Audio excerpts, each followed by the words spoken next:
There we go. Welcome everyone to today's webinar here, Forging Deeper Connections with Students During Uncertain Times. I am David Karandish, the CEO and co-founder of Capacity, and I'm here with Brian Merkel, Director of Enterprise Learning Technology at Maryville University. Thanks, Brian, for joining us here today. Oh, thanks for having me. Well, why don't we dive in? So we'll do one just quick background slide here. If you could tell us a little bit about Maryville, that'd be great. Yeah, Maryville University. We're a private university just outside of St. Louis in a suburb here. We were recognized by the Journal of Higher Education as the second fastest growing private university in the U.S. We have about 11,000 students, pretty evenly mixed between graduate and undergraduate. Brian, what pain points was Maryville facing before you started shopping for this kind of technology? And I'll go ahead and stop the slide just so you and I can have a conversation. Sure. Yeah. So, you know, about 70% of our students are online, completely online. You know, we started back in about 2012 with our nursing program going online, and we had gradually brought more and more graduate courses on programs online. Right about fall of 2017, we decided to make more undergraduate programs available to adult learners. Well, anyone, but you know, it was mostly those folks that either hadn't finished their degree or might want to get a different degree. And so, yeah, fall of 2017, we started offering new programs every fall. And since then, at last check, yeah, that group has grown 10 times. So in 4 years, we've had that much growth among, you know, undergrad. Dr. Lombardi, the president of Maryville University, has this saying that everything in the classroom should be challenging and everything outside the classroom should be easy. And so that's something, so you have that as your guiding principle, and you have 10x growth. And I don't know, you know, how, well, I'm sure everyone watching is familiar with adult undergraduate. You know, they're in the middle of life, right? And so they're coming back to school. They're starting at different points, different amounts of credit, and you know, sometimes life happens. So we have to be able to like meet them where they are, and for online, since it's asynchronous, we have to meet them when they are. And you know, it's not something that it's really easy to do.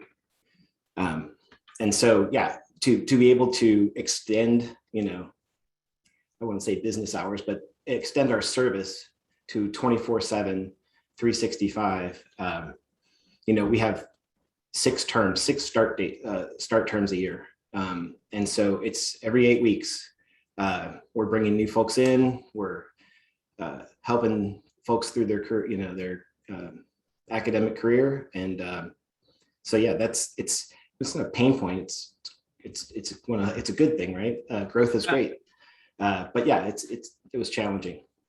So Brian, here you are, you guys are targeting this population. It's hard to reach. In many cases, they've been left behind in some of the ways to go get continuing education. And you're trying to think through, what are we looking for in a technology partner? Like, what kind of criteria did you guys set out for? What made you decide to partner with Capacity, and what were you hoping to accomplish? Yeah, so partnership, that's an important term. Like it actually means, you know, I know a lot of folks describe a typical vendor relationship as a partnership. But, you know, we really needed a partner. We have an Office of Strategic Information, and, you know, they've done a great job of understanding who's in our classrooms and the challenges that they face. But what we were trying to do is trying to predict, you know, what would they need before they needed it, right? And so we kind of went into more of a kind of an artificial intelligence or sort of a predictive model. And so we were fairly new to that area, that field. And so we really needed a partner we didn't need someone to come in and just say, here's how you fix your problem. We wanted to collaborate, to build, to find someone who was open to build with, using their technologies, using what we had, and really kind of collaborate on a solution. It's interesting you honed in on that partnership piece. I think from a lot of what we've seen, you've got other universities that are experiencing similar pain points, hoping for similar results, but they don't even know where to get started. Yeah. How do you think about just getting the car out of the garage with this kind of initiative? Well, yeah, I mean, it was more of, and I go back to that kind of like traditional, draft an RFP, assess the marketplace, get bids, kind of that. And this is more of a recruitment, who do we see doing exciting things? Are they open, and just coming in and having a conversation about our needs and how everybody can help each other. So when you think about the next step, if you get the car out of the garage, you got to make sure it's driving to the right place, and you avoid running over any potholes or going down any one-way streets. But if you think about what it takes to get adoption for something like this, you get capacity up and running. How did you train the bot? How did you get adoption from students, faculty, and staff? Yeah, well, so one of the things we were lucky with, and if anybody knows how to, have to start with these things, you need a body of knowledge, right?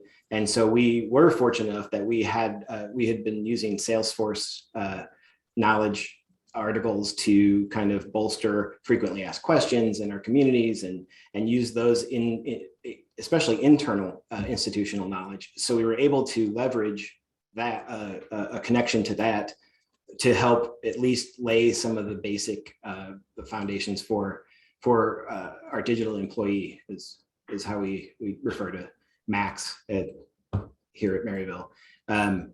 And so that was actually two pieces, right? So there's this knowledge part where Max was there. We started by putting them in Canvas in our LMS, because that's where all the students are, right?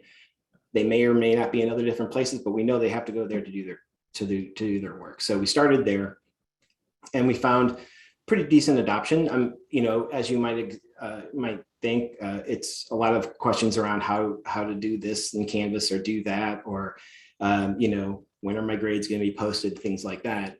And so we had that, and one of the design aspects was that we would let the students tell us what they want, right? We're not going to just assume here's some frequently asked questions. We're going to let the data tell us what's going on, and we'll go and develop in that direction. And so that was kind of a more reactive piece, right?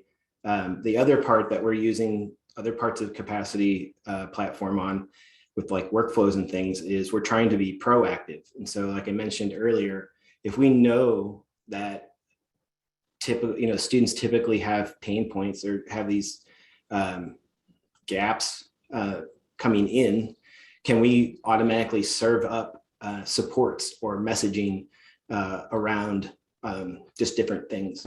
And so that's more of our reactive or proactive piece that we've been focusing on at the same time as building Max's knowledge and skill set. So Brian, if I hear what you're saying, you guys are focused on both being there 24/7 to answer whatever questions people have reactively, but also proactively sending out messages, updates, reminders to help people move through their academic journey. Yeah, and I mean, and so with what we found through our Office of Strategic Information, which is kind of weird, it's kind of counterintuitive, right? So we found that in the adult undergrad population, the further out they register or that they apply for their first classes, the higher risk they are for not getting to the first day or through the first class, which is, you would think. And normally the folks that are almost the last minute getting in, they're fully committed and they take off. And so really focusing on, so they've applied, it's 6 months till their first class or 5, whatever. pretty far out. How do you maintain that engagement? How do you make sure that you're helping set them up with what they need, right? So simple things like, did you set your password, set up your account? Have you got your financial aid in place? All of these things that as you're growing, they don't seem like such a big deal. They seem like regular day-to-day business, but as you're growing so fast, you can't hire and train and get everybody, you can't grow your supports 10x. Of course. You have to figure out a way to make everybody even cooler, even better. Any big surprises that you guys came across in this process? Just anything on? It's funny because it's 2020 hindsight, right? And so we shouldn't have been surprised, but so we've placed Max. We started with Max in the LMS, right? And then then COVID hit, and everybody. Minor disruption to education. Everybody's in the same, and so things are changing fast. Everybody wants to know everything at every second, right? And so we did a kind of a miniature version of Max in our St. Strong, our COVID information area. That adoption went quick, just like the traffic to that site. Everybody wanting to know, and with all of the stuff changing so fast, it's really not that efficient to go clicking through a web page trying to hunt and find what you want to see. So putting the concierge there was excellent. But what we really learned was when we put Max in our self-service area. So that's kind of our student business area, right? And that's where they sign up for classes. That's where they pay their bills, do all of their, the outside of the classroom part, right? And so we put it there, and that took off. I mean, that went crazy, adoption. It was great. What was really apparent when we did that is, and it totally makes sense, it's all contextual, right? So you can find, as you would understand, if you put it in the business area, they're going to have mostly business questions coming in, right? Put it in Canvas, it's going to be mostly Canvas or course related questions and things like that. But to the amount that the things that they were asking for, really was driven about where we placed it. And so now, as we're trying to expand usage, we're learning that lesson, and we're being very particular about, how we roll it out. But the one thing that it's not surprising in hindsight, but the more you can tell that the students are getting some value out of it when they are asking it to do more specific things for them, right? They're not just, asking it a question going, okay, thanks, see ya. They're staying in these guided conversations for, longer than just asking a question, right? And so the challenge has become, you get to a point where everybody's needs are so specific that somebody needs to actually address their individual situation. And so we built this way where if it's after hours and we're not around, the students can submit cases to our student service or operational excellence team and help desk, course materials, all of these things. If it's a specific question that Max can't answer, then a person will grab it the next day, hopefully within less than 24 hours. You're kind of delineating between that level 0 support, automated instant response, and the level 1 escalation when you got to get someone involved. Yep. And now we've just been building out, we've been focusing lately on building out skills for Max. And so a lot of folks are, who is my advisor? Well, you could have one of 3 different types of advisors. So, but it will surface that. We know who they are because, well, it's one, I should have mentioned earlier, is they authenticate into Canvas or into this thing. So there's already things that we know. We don't have to keep asking them, what's your name? Are you an online student? Are you a on-campus student? There's some things that we already know, so we shouldn't need to ask them that stuff. And so being able to give them some level of rich, and it's always going to be evolving. We're going to keep going, trying to get more and more rich interactions with the students. So Brian, you kind of touched on this earlier, but how do you think about measuring success and ROI and great outcomes? Like, I'd love to hear your thoughts on that. It's tricky, right? So if you're growing fast, you would expect your phone calls, support calls, all of that high touch stuff to increase as well. So it's really hard to measure it, because at first you're really tempted to say, well, has this saved me X hours on the phone, or this much this? It's really, it's really difficult to measure in that way when you're growing fast. And so what we've been doing is we've been looking at engagement, length of engagement, how far, there's a sentiment analysis that's built in. There's a nice little thumbs up, thumbs down. So if they found something, if they liked what they found, well, you got to take that with a little grain of salt, because sometimes they don't like the answer, even though they got the correct answer. They might not like it. And so sometimes we've seen thumbs down. You're telling me I can't skip from calculus 1 to differential equations? Like, I can't just do that? It comes down, yeah. Right. But we do look at that, and we do look at match rate, which is, how many, have they answered the question? And if they haven't, if they haven't, where's our knowledge gap and how do we fill it? And so we've tried to create an internal SLA where we look at the knowledge gaps and we try to get those back and teach Max how to answer that question within a week, if not sooner. We address the student directly who asked the question. We serve them right away.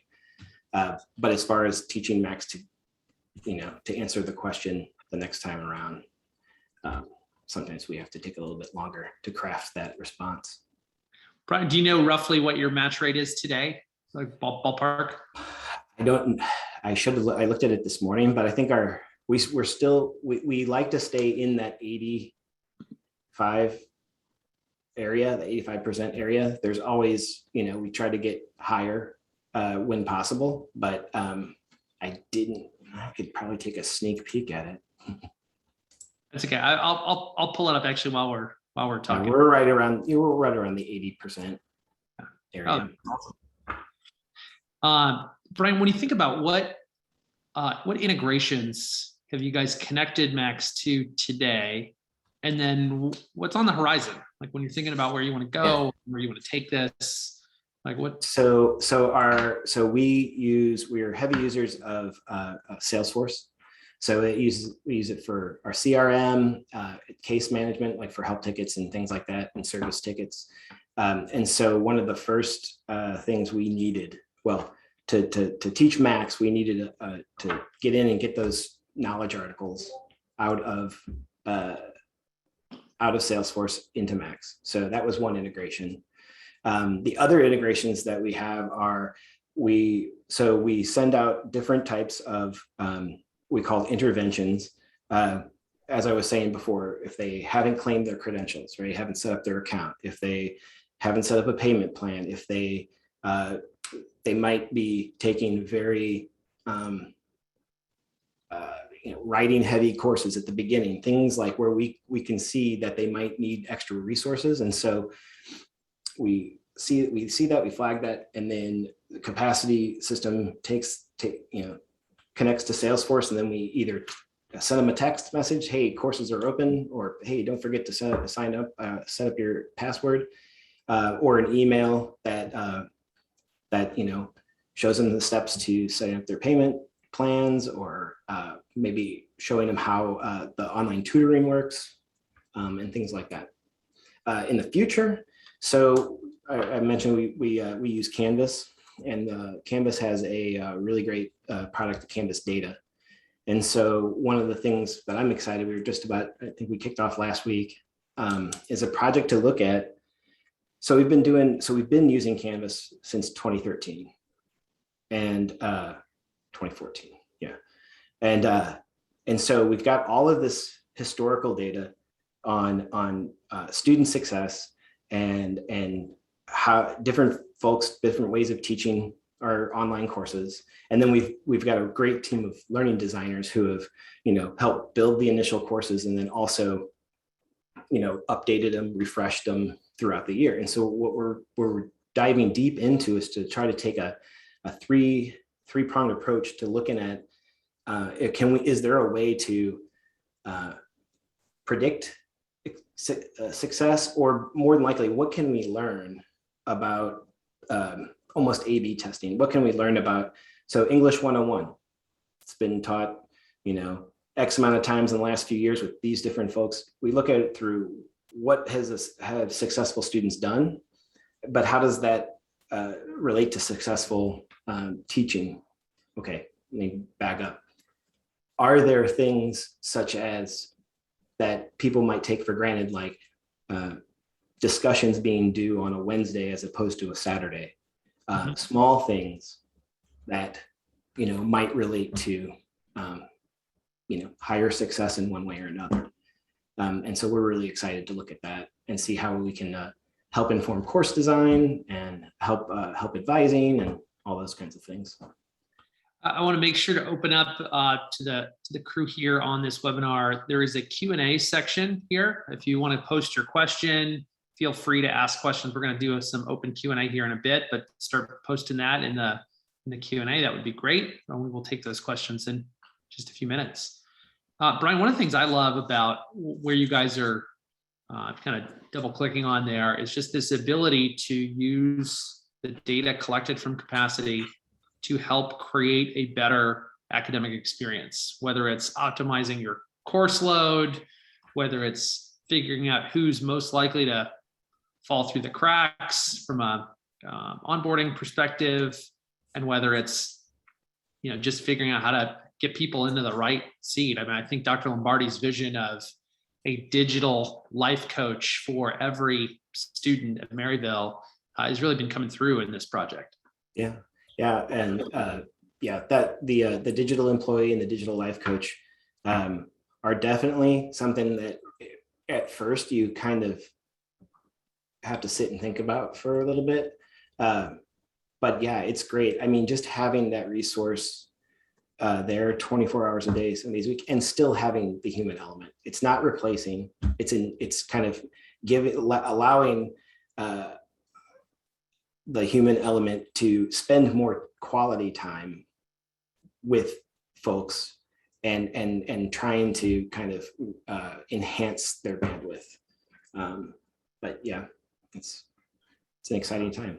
So a couple more questions for you here. One, and we don't need to name names, this is a recorded podcast, but was there anyone on your team that went from, oh, there's no way this is going to work, to now they're like the biggest believer, like any big converts? Yeah. I think, to be honest, I even had some. I was going to say, am I talking to one? I might be talking to one here. Yeah, no, I was excited to take the project on, but I feel like I came in with a measured, like, okay, well, and to be honest, it is more, it's opened my eyes to a lot of new possibilities that we haven't done before. And I am excited. It is great. We've had a lot of folks, and I think anytime you're talking about automation, and especially when you start to say things like artificial intelligence and things, a lot of folks get a little bit, and rightly so in some cases, get a little apprehensive, where it's taking my job or it's replacing me. And I've never been a fan of just, there's always, humans are always in the mix watching it, where it's an enhancement of us, not a replacement for us. So yeah, no, it's been a wild ride. Yeah, no, we've really appreciated being able to work with you on this. All right, so I got a couple questions coming in here. It looks like we've got one. What are the best practices for when to use a chat bot?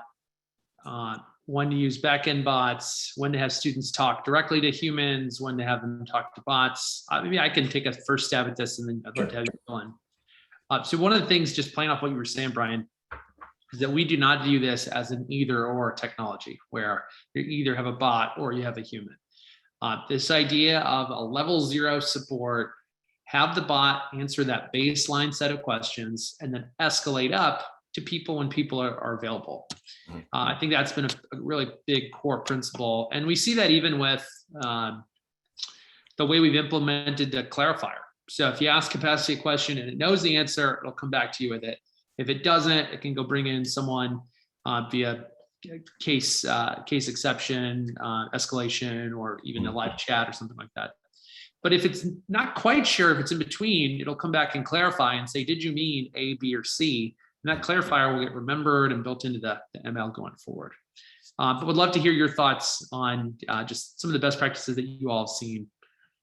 Yeah, well, you know, and I mentioned this earlier, it's like there are some things that you just have to recognize that the bot can only go so far, right? And there are times where they can ask you, that's not to say that you can't ask it meaningful, personalized questions like who's my advisor, what's my balance, things like that. Sure. But when they have a really detailed, complicated question about their financial aid, yeah, straight to a person that knows exactly what's going on, right? And then it just gets, but so you have those two sides, right? Those two extremes, and then everything in the middle. It's just really interesting to say, well, you know, can we do it this way? I mean, some of this is, you know, we're still exploring and seeing what is appropriate, and I think that's the other exciting thing is like the technology is great, but the conversations that we have, you know, between us and even inside Maryville and the working groups, it's just it's a really interesting topic. Yeah, we had one of our someone told us recently, they said, you know, we started working with capacity for the technology, but we stayed for the service that you guys provide from a customer success team. It was one of the best compliments we've gotten. Got another question that came in here from Bill. Where are you running your Canvas app? On premise, in the cloud? What services are you using to run Canvas? Let's see. So the Canvas application, so it's hosted. Canvas itself, the actual LMS is hosted. They hosted, I think it's on AWS, Amazon Web Services. Now, Max, which we have sitting in Canvas, is included, and it runs off of Capacity's servers. So it's kind of an include that sits on top of our Canvas. You just drop one line of JavaScript into Canvas, and it's kind of up and running. Yep. Yeah, we use the custom JavaScript upload for Canvas and have it sitting right there. So Brian, one thing that we've run into, and I'm sure you guys were dealing with this initially, is most universities don't have a support automation role on day one. Mm-hmm. How do you figure out who should be responsible for driving the adoption, for implementation? How did you guys sort through all of that? So, you know, we looked at, you know, the touch points, right? What is the service level first one?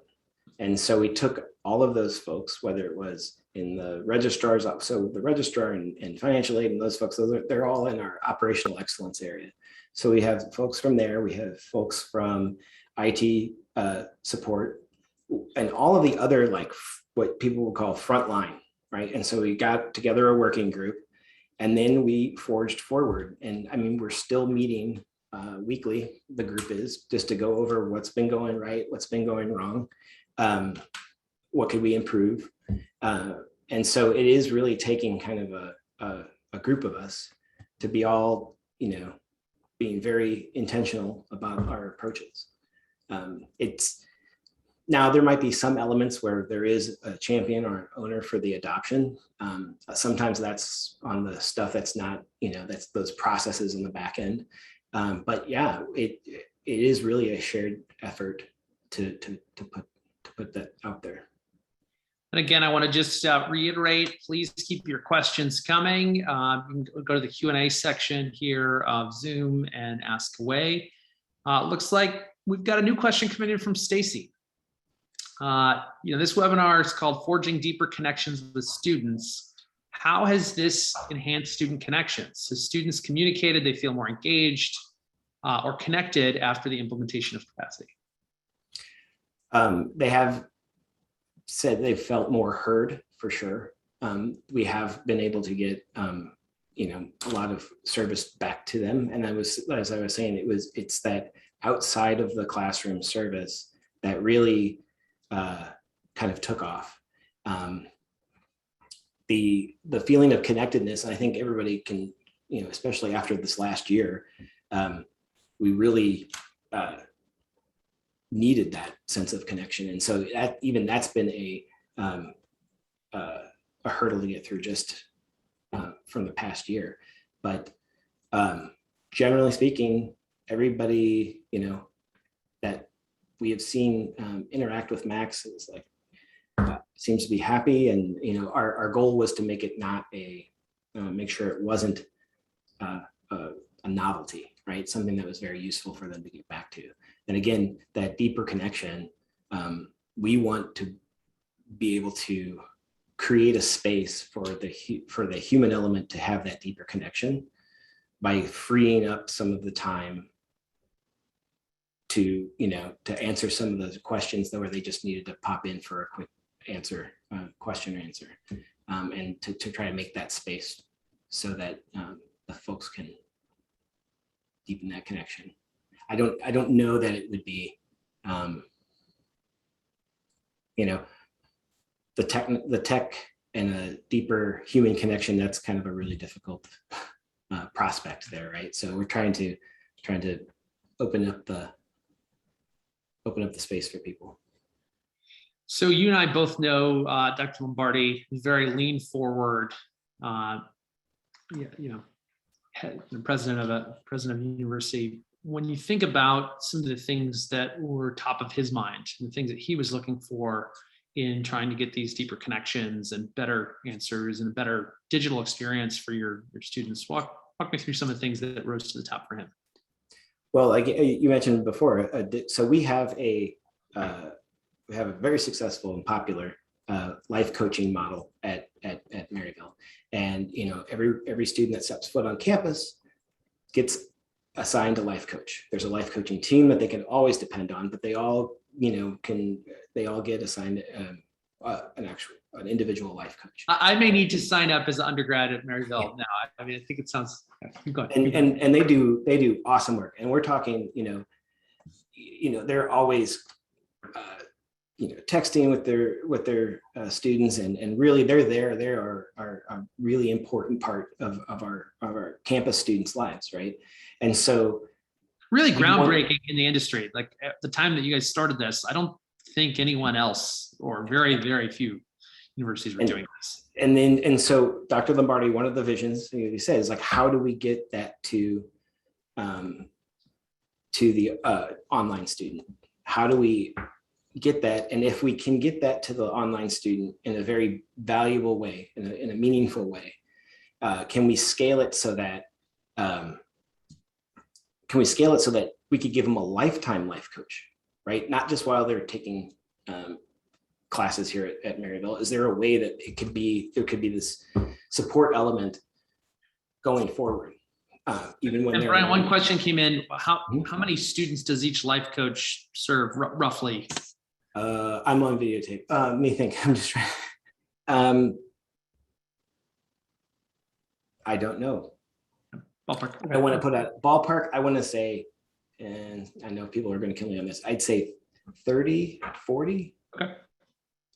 So it's not but hundreds and hundreds or thousands. I could be mistaken, but I can check into that and update the notes. How is a life coach similar or different from a typical academic advisor or a student success coach, or what?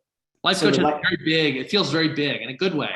But well, I mean, the student success coach, is generally, from how we've had them, is more focused on, registering, advising on the course schedule, that type of thing. The life coach is really 360. It's hey, I need help finding a student job, right, or an internship, or help with job search and interview skills. And the life coaches are run through our student success area, and so it's more than just registering for classes and advising on that. They're advocates, and they're kind of confidence to help them outside of the classroom too. Yeah, and if you think about it, it's so fascinating, because a lot of these folks are going back for online adult learners, working, these are working students that a lot of universities give them the opposite of an advocate model. Like they're expected to just figure this stuff out on their own and navigate it on their own, and they don't get to collaborate. So the fact that Maryville really puts an emphasis on that advocacy, I think is a huge differentiator. Well, and to the question that was earlier about deepening the connection, that's the thing. It's like when you are, and we're always looking for ways to include our, make that campus experience or that attachment to campus for people who can't make it to campus, right? And so I know when we started working from home during COVID, I didn't miss the commute, but I did miss going into work and seeing folks. And but just being able to make a connection to people to be heard is a huge deal, rather than just looking something up online and getting an answer. Well, and it's interesting too, because from what I understand, you've got this life coach model, started it out on campus. So a student could have a few sessions a semester with their life coach, depending on their situation that they're in. And they are always available. I mean, it's a pretty on-demand kind of deal. Then you try to extend this out to a digital first population of folks who are, again, taking classes at 9-10 o'clock at night. And part of the value prop here is to say, look, we want to take the best parts of the life coach model, make as much of that as extensible as we can, but still have people to escalate this stuff up to. Right. Yeah, because I mean, I don't think anybody's under the assumption that we're going to create this. Like I said, we're not replacing, right? We're not expecting them to be a complete replacement for a face-to-face, even if it's a Zoom face-to-face, right? Connection with somebody can make that conversation. But giving them as much support as we can, anytime and any place they are. Bill, another question, Brian, came from Bill here. How do you enable your team inside the organization to work together to support this initiative? Did you form like a cloud center of excellence? Did you get a bunch of different departments together? Sometimes in universities, the fiefdoms, there's some fiefdoms that are. There are, but we are. That was one of the when I got to Maryville in 2013. I have to admit, I was a little. I was kind of off put because everybody was really nice, right? And everybody's, and it was almost, I was like, this isn't real, right? This doesn't happen. And actually everybody is really nice. And I mean, of course, everybody has their jobs and the things that they're responsible for. So of course they want to do a great job, but everybody, like I said, we formed that cross departmental, if you will, kind of coalition work group. And, we just started going to work and recognize each other's area of expertise, and everybody's. I think everybody is heard. If anybody has any reservations or thinks we need to go a different way, and so it's been really great.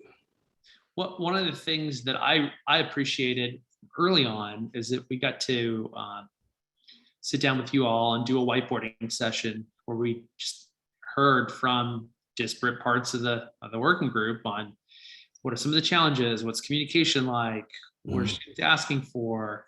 And you can fact-check.org me on this, but I think at one point in time we had maybe 12 or 13 people in the room, between at least in person, and maybe more. And yet it was a very collaborative group where nobody was trying to push their agenda. Nobody was trying to step on anyone's toes. Usually you get that many people in a room. Yeah. Well, Well, you know, happen, but it and I think went really well. I think the other thing is that everybody that I know of at Maryville is when you put it into, hey, we're trying to serve the student, right? Everybody is 100% on board. There's not one person that's going to straight face say, oh, I don't really, it's all student centered, and we are focused on that 100% in these groups. And so you kind of, it's a service model where you just, there's no, well, I don't like it, that infighting or any of that kind of territorial stuff just goes away, I think, at least in my experience, which has been good. So Brian, kind of going in a slightly different direction. You guys have been on the cloud for a long time at this point, right? Yeah. I'm trying to think if we have anything on prem. Well, we do have a few core things on prem. But you're 90% plus. Yeah. In the cloud, right? I would think so. Yeah. But you look at some other universities, they're just getting started. Like they're in the process of migrating to the cloud and various clouds, and sometimes the clouds rain on each other, and it gets to be a mess. Like, what advice would you give to other universities that are going through this process of cloud migration, cloud adoption? What technologies can assist them in that migration? I think one of the important things, that's a huge topic that I'm sure I'll volunteer my CTO to take on. But no, I think it takes the leadership, right, to say, look, we are not going to host another thing on-prem from this point on. And so once that decision's made, then your normal replacement cycle normally kind of takes it. Now, there are some legacy things that we have, and I know previous university that I used to work for have, that are just so onerous to try to bring on, it's almost a total replacement. But if you step into it and you just chip away at it, you can't just say, okay, well, we're going to set a goal to be 100% cloud in a year or 2 years, right? You just have to do, unless you have the resources, which that's awesome. You got to eat that elephant one bite at a time, so there's not a tusk sticking out of your cheek halfway through. Yeah. We're getting a couple more. Oh, great. Again, reminder, folks, ask questions to the Q&A. It looks like we got a couple other ones coming in here. What type of training is provided to your student success and life coaches? Like, how do you become a life coach? I would have to ask some of our folks in. I know you're on the tech side, so yeah, I am more in our School of Adult and Online Learning. I'm the Canvas admin and more on the technical side. And so I wish I could, by all means, email me the question, and I would be happy to follow up with you with an accurate answer, because I don't want to. I can get that information for you. One thing that we're kind of interested to explore with you at some point is if you think of pairing a life coach with a student, there's very much a match process there, right? So depending on what the right major life stage learner type. So I'm going to say this, and it's going to be, and I know that my friends over in life in student success are going to totally tell me that you're wrong. But there are times, so like I said, there is a team of life coaches, right? And just, you get your life coach and you have them, but you can always go to that team. And the other really neat thing about the life coaches is that they also help out. We have a university seminar. So it's kind of like, hey, how to college and college, those kind of topical courses at the beginning. And, they're in that. They are part of that teaching model.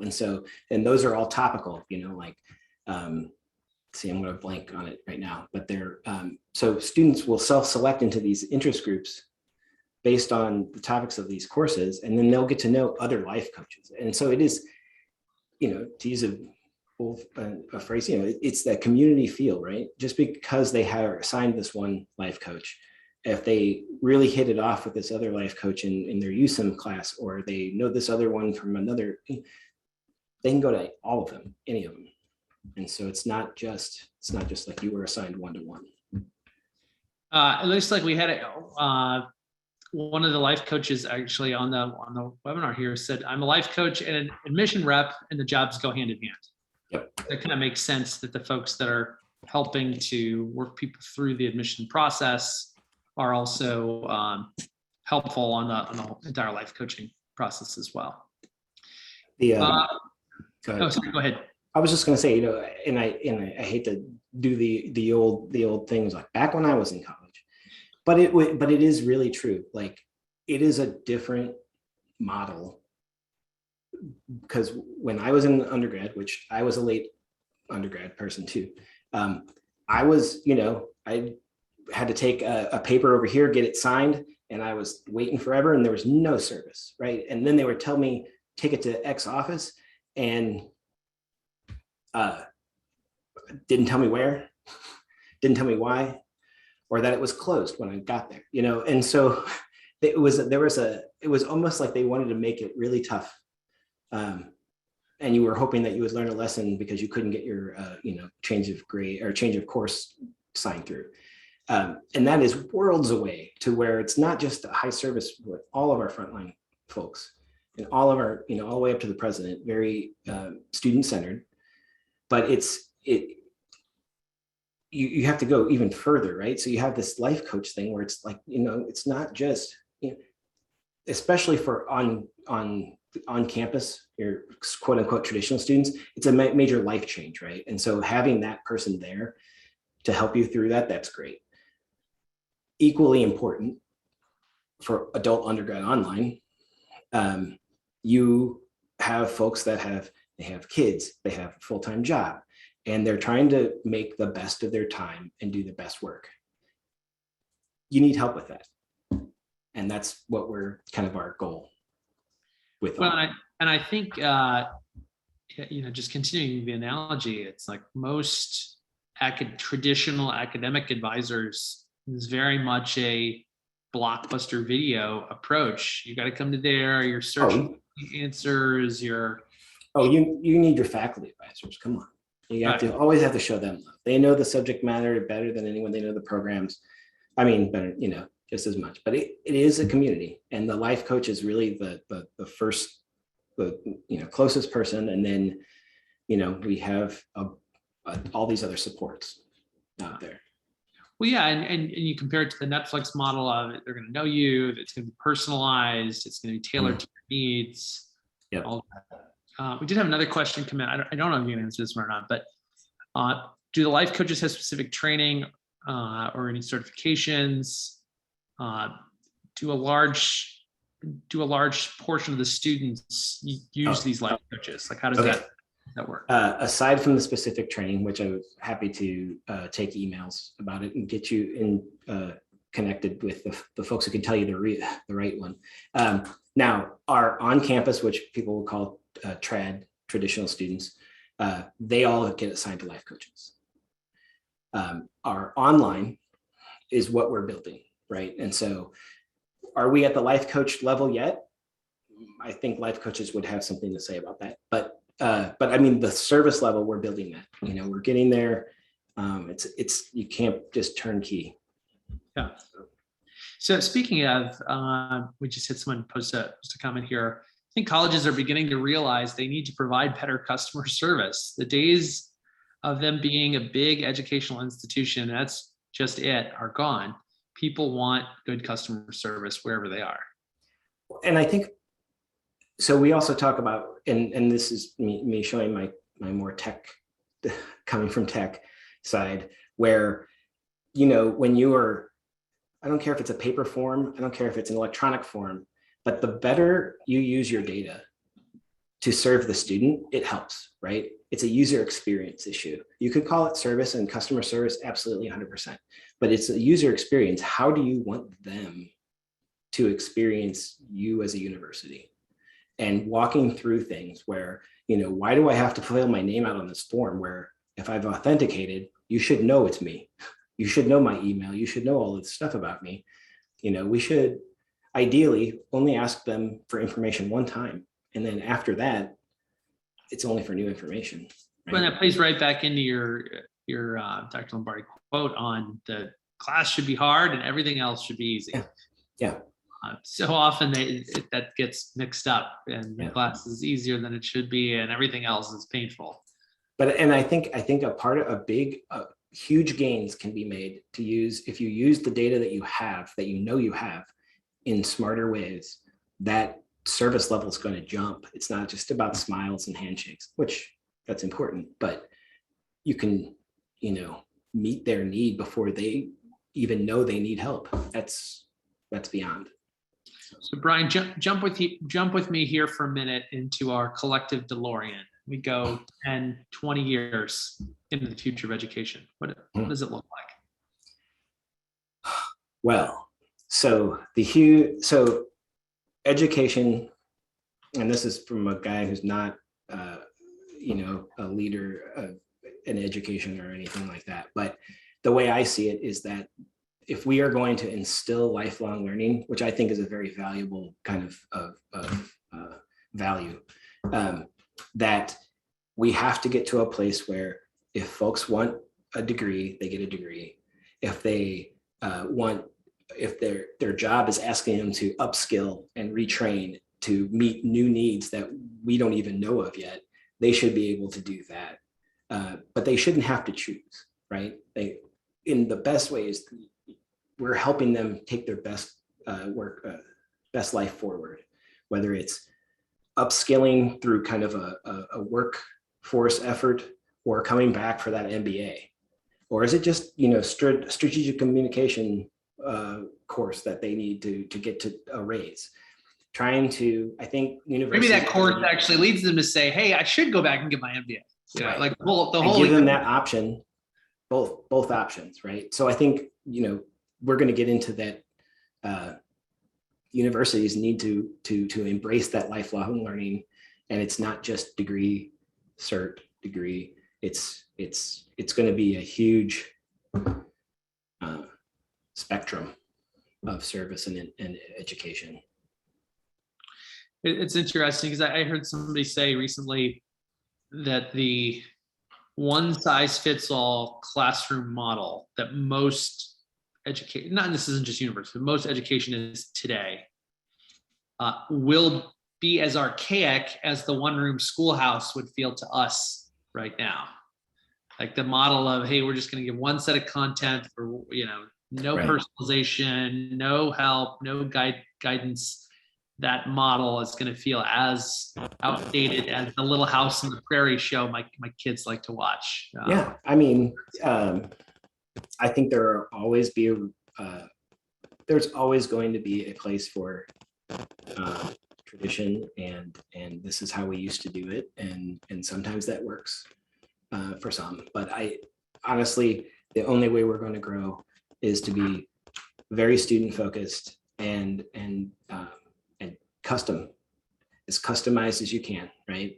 We might not be able to get 100% of the way there, but it has to be a heck of a lot more customized than most people are doing it today. So, Brian, when you think about, again, going back to forging these deeper connections, what are some of the key connections that you all want to see happen when a student enters the physical campus or the digital campus in Maryville? Well, that's good. The key, to be able to focus 100%, like you said, getting back to we're here to learn. Let's focus on hopefully deepening those relationships with faculty and really getting, it's not this, I have knowledge, now I present you knowledge. It's we're working together, to teach you, to learn, to experience. So there's that classroom, but then everyone else, the life coach, all of those, and especially each other. that's another, huge thing for huge connection that's important. Brian, you're doing all this automating on the job. Anything you like to automate in your personal time? Oh, I don't have time to automate my personal time. I know, like, I think I read something like, if you know of anybody who's really deep into tech, you go to their house and there's the least tech in the house. Right. It's it's just like a person, a chef who works all week and doesn't want to come home and cook for themselves, right? I love to tinker. Kids have no shoes, sort of thing. Yeah. I love to tinker with things, but I am not going to, because the minute you automate something in your life, you're going to have to maintain it. Yeah. Right. So try to keep it simple. Totally get it. Well, Brian, anything else you'd want folks here on this webinar to know before we break? Yeah, I think you guys had shared out my email. I'm happy to answer questions, especially, and I apologize for those folks that I might not have answered exactly their question, because I would rather tell you the right answer and take time to get it rather than just tell you something that's completely off base and then I get in trouble. So, but well, Brian, always happy to follow up. Thank you for joining us here today. This has been a great discussion. The next step, if anyone has any follow-up questions, we put Brian's email in the chat. If anyone wants to check out anything related to capacity, you can check us out at capacity.com, or you can ping me, David, at capacity.com as well. But thank you all for taking the time out. We look forward to creating a better academic experience and forging deeper connections between students during these crazy times. Thank you.